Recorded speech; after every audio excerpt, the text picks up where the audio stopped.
이번 시간은 일상생활에서 쉽게 접할 수 있는 법률 사안들을 살펴보는 법률 이야기 시간입니다. 정준호 변호사와 이야기 나눠보겠습니다. 변호사님 반갑습니다. 반갑습니다. 정준호 변호사입니다. 오늘은 어떤 이야기를 해주실까요? 이제 벌써 11월이 됐는데요. 네. 연말 연시 이제 송년회 뭐 컨벤션 센터 예약하시는 분들도 계실 거고 음식점 예약하시는 분들도 계실 건데 이렇게 연말 연시 앞두고 각종 모임이나 음식점, 컨벤션홀 같은 외식업체들 예약을 많이 이제 하시게 될 텐데 네. 예약 후 갑자기 장소를 변경하는 등 나타나지 않는 고객을 뭐라고 하시는지 노쇼 고객이라고 예. 하죠. 그 뉴스에서 나오는 단어로는 보통 이제 예약 구도라고 이제 네. 표현을 많이 하는데요. 이렇게 예약 구도 고객, 노쇼 고객에게 위약금을 물릴 수 있는 근거가 마련이 됐기 때문에 참고하시라고 오늘 좀 말씀을 드리겠습니다. 이제 위약금을 내야 된다는 거죠. 네, 결론부터 말씀을 드리면요. 일반적인 음식점 같은 경우에 있어서는 예약 시간 1시간 이전에 예약 취소 전화를 하시면 위약금이 문제되지 않습니다. 네. 그러나 1시간도 남지 않은 상태에서는 위약금이 문제될 수 있으므로 예약 취소 여부는 꼭 예약 시간 1시간 전까지 결정을 해주시라는 말씀을 드리겠습니다. 그러면 이제 공정위에서 이런 기준을 마련할 정도로 실제로 예약 후에 나타나지 않는 고객들이 많이 있어서 문제가 되고 있는 건가요? 예, TV에 요새 이제 그 셰프 정선 시대라는 이제 말이 나올 정도로 네. 요리사분들이 많이 나오시는데요. 그 최연석 씨라고 이제 요리사 아주 인지도 높으신 분이 계신데 한 달에 노쇼 고객들 때문에 무려 2천만 원 이상 매출 손실이 발생을 한다 이렇게 말씀을 하고 계십니다. 큰 금액인데요. 그 민간 경제연구소에서 조사한 내용을 보니까 예약 후 일방적으로 나타나지 않는 고객들로 인한 시장 피해 규모가 조사를 해보니까 무려 4조 5천억 원이나 됩니다. 4조 5천억. 예, 이런 내용도 있었습니다. 네. 그래서 저의 기억으로는 광주에서 굉장히 그 장사가 잘 되는 오리탕집이 하나 있는데 네. 거기는 복날에는 아예 예약을 안 받습니다. 그러니까 노쇼 고객을 아예 차단을 하려고 아예 그냥 예. 와라. 예, 그래서 사전에 이렇게 차단하는 방법도 있는데요. 그래서 이렇게 이제 소상공인들의 피해 방지를 위해서 공정거래위원회에서 제정하는 이제 소비자 분쟁 해결 기준이라고 있는데 여기에 위약금 제도를 추가해 달라는 건의가 있었고 이제 몇 년 전에 그 행정고실인 그 소비자 분쟁 해결 기준 안에 노쇼 고객에 대한 위약금 제도가 추가되어서 현재 시행이 되고 있습니다. 네, 그럼 이제 우선 소비자 분쟁 해결 기준에 대해서 설명을 좀 간단하게 해주시죠. 제가 이제 비슷한 내용을 여기 그 CBS 매거진에서 두 가지 정도 제가 말씀을 드렸었는데요. 성형외과 예약을 해놓고 예약금을 돌려받는 얘기를 제가 한 가지 해드렸던 네. 적이 있고 그 다음에 그 여름에 여행사 해외여행 갈 때 그 여행사를 통한 여행 계획이 급작스럽게 취소가 됐을 때 계약금을 얼마 정도 돌려받을 수 있는지 이 내용을 제가 이제 말씀을 드린 적이 있습니다. 네. 이러한 기준들이 모두 이제 공정거래위원회에서 정한 소비자 분쟁 해결 기준에서 이제 정하고 있는 내용들입니다. 네. 공정거래위원회에서 이제 보통 이제 하도급 관련해서 표준 하도급 계약서 이런 표준 계약서들을 많이 만들어 가지고 이제 배포를 하는데 계약서를 일일이 작성하기 어려운 유형에 대해서는 위와 같이 분쟁 해결 기준을 별도로 만들고 있습니다. 네.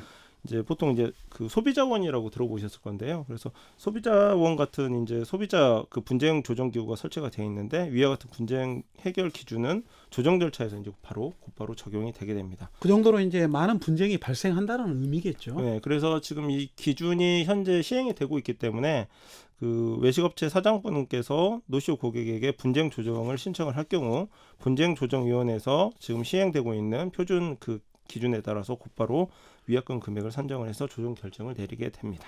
이제 바로 조정 결정이 내려진다라고 말씀하셨는데요. 그러면 예약을 지키지 않는 고객들에게는 어떻게 위약금이 적용되는지도 궁금한데요. 네, 여기서부터는 이제 좀 경우를 나눠가지고 하나씩 제가 설명을 좀 해드리겠습니다. 네. 우선 업체 유형에 따라서 두 가지로 좀 구별을 하셨으면 좋겠습니다. 날마다 가시는 일반 음식점이 하나 있고요. 식당. 그다음에 돌잔치와 같은 이제 연회장을 구별을 해서 규정을 하고 있습니다. 첫 번째로 이제 날마다 가시는 식당 예약의 경우 음식점에 아까 말씀드린 것처럼 예약 시간을 1시간이 남지 않은 상태에서 예약을 취소하거나 네. 취소 없이 식당에 나타나지 않으면 보증금을 그 식당 측에서 일부분 이제 몰수할 수 있도록 지금 기준이 개정이 되어 있습니다. 보증금을 몰수할 수 네, 있다는 물론 보증금을 업체에서 사전에 요구를 했을 경우입니다. 예약금 뭐 10,000원이라도 뭐 한번 걸어두시죠 이렇게 얘기를 하시는 경우가 있는데요. 네. 그런 경우에 이제 해당을 하게 되는 내용입니다. 네. 다음으로 이제 돌잔치 같은 연회장, 컨벤션 같은 예약의 경우에는 좀 다른데요. 네. 여기는 미리 그 예식장 같은 경우도 뭐 몇 달 전에 사전 예약을 다 하는 예약을 해야 거니까. 되는데 예약을 해놓고 일주일이 남지 않은 상태에서 예약을 취소하거나 취소 없이 연회장을 이용하지 않는 경우에 있어서는 계약금 및 예상 이용 금액의 10% 상당의 위약금을 함께 지불을 해야 됩니다. 네. 그래서 그 결혼식장이라든지 돌잔치 또는 뭐 컨벤션 뭐 출판기념회라든지 이런 거 예약을 했을 때는 예약금으로 뭐 100만 원, 200만 원 이렇게 요구를 하는 경우가 있는데 그거를 다 몰수를 당하거나 아니면은 그 컨벤션이나 뭐 예식장 같은 경우에는 뭐 식수를 뭐 300명, 400명 이렇게 그 미리 신청을 했잖아요. 신청을 하니까요. 그 예상 이용 금액의 10% 상당의 위약금을 이제 지불을 하는 경우가 많다. 네. 그래서 그 좀 알아두시면 좋겠고 1개월에서 이제 일주일 사이에 제가 방금 말씀드린 거는 일주일 전에 일주일 전에 한 거고 그거 4주에서 1주 사이 기간에 취소를 하는 경우에 있어서는 사전에 이제 그 맡겨 놓으셨던 계약금만 몰수가 된다. 이렇게 좀 알고 계시면 되겠습니다. 그리고 지금 이제 기왕에 일주일, 1개월 이렇게 말씀을 드렸는데요. 좀 몇 가지 좀 정리를 해가지고 시간에 따라 좀 달라질 것 같긴 합니다. 일단 아까 말씀드린 것처럼 이제 연회시설 운영업 같은 경우에 있어서는 그 사용 예정이 1개월 훨씬 이전에 취소를 했을 때는 계약금은 100% 환급이 됩니다. 그리고 사용 예정일로부터 일주일 이전에 취소가 했을 때는 계약금만 몰수가 됩니다.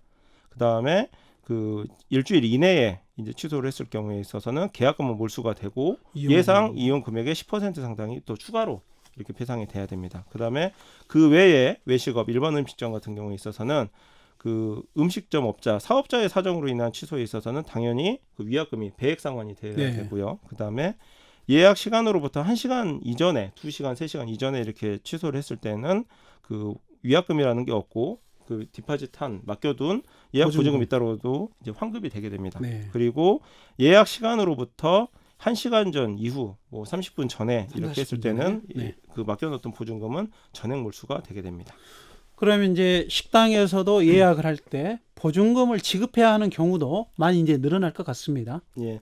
그래서 이제 미국 같은 경우 해외에 있어서는 예약 시에 미리 신용카드 번호 등을 요구를 하고 있습니다. 그래서 그 외국에 있는 레스토랑 같은 경우에는 이제 전화 예약을 하면은 아예 그 신용카드 번호를 불러달라고 얘기를 하는 경우가 있고요.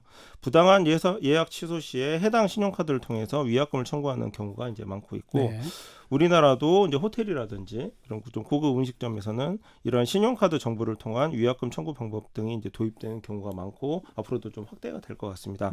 그리고 이제 요새 보니까 대학가 같은 경우에 있어서도 이제 배달 어플을 많이 사용을 하시는데 무슨 뭐 민족 결에 뭐 관련된 이런 이름을 어플하는데 식당 예약 전용 어플리케이션이 이제 지금 점차 도입되려고 좀 하고 있는데 그렇게 되면은 이제 그 배달 어플 같은 경우에 있어서는 사전에 그 신용카드를 등록을 해놓거든요. 그래서 등록된 그 신용카드를 통해서 위약금이 어플을 통해서 징수될 가능성이 이제 높아 보이고 점점 이제 확대가 될 것 같습니다. 그러면 이렇게 미리 그 보증금을 실제로 달라라고 했는데 식당 예약을 했더니 뭐 한 5만 원에서 10만 원 정도 예약금을 걸어 주십시오라고 했는데 실제로 제가 송금을 안 하고 안 나타났을 때는 상관없는 거 아니냐라고 이렇게 생각을 하실 수도 있는데 이러한 위약금 약정은 구두상으로도 효력을 발생을 하기 때문에 전화 예약 시에 식당에서 위약금을 고지를 하고 고객이 이에 동의를 했다라면은 실제로 그 음식점에서 그 해당 고객에게 청구할 수 있으면 소액 재판으로 청구를 할 수도 있고요. 그렇기 때문에 내가 실제로 돈을 안 보냈기 때문에 상관없는 거 아니냐라고 생각을 하셨다라면 좀 심사숙고를 하실 필요가 있다라고 말씀을 드리겠습니다.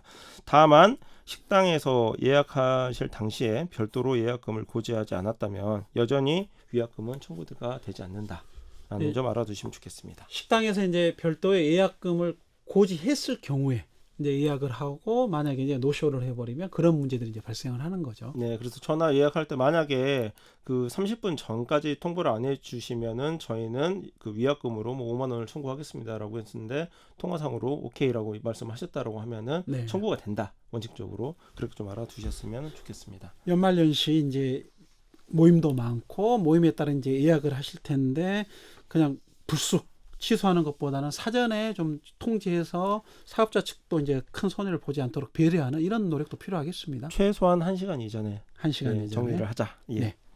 변호사님 오늘 말씀 잘 들었습니다. 예, 감사합니다. 지금까지 정준호 변호사와 예약금에 대해 이야기했습니다.